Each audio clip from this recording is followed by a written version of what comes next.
345واں دن پاک کلام میں سے پڑھیں گے زبور 140 اس کی 6 آیت سے لے کر 13ویں آیت تک۔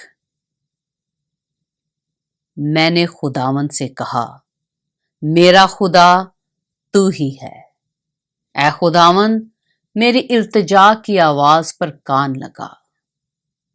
اے خداوند میرے مالک، اے میری نجات کی قوت، تو نے جنگ کے دن میرے سر پر سایہ کیا ہے۔ اے خداوند، شریر کی مراد پوری نہ کر، اس کے برے منصوبہ کو انجام نہ دے تاکہ وہ ڈینگ نہ مارے۔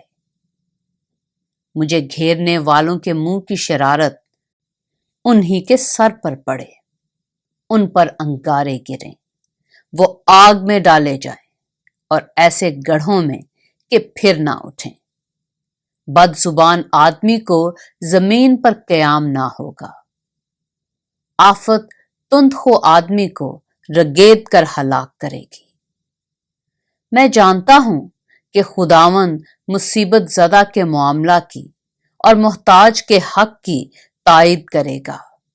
یقیناً صادق تیرے نام کا شکر کریں گے اور راست باز تیرے حضور میں رہیں گے۔ پاک کلام کے پڑھے اور سنے جانے پر خداوند کی برکت ہو۔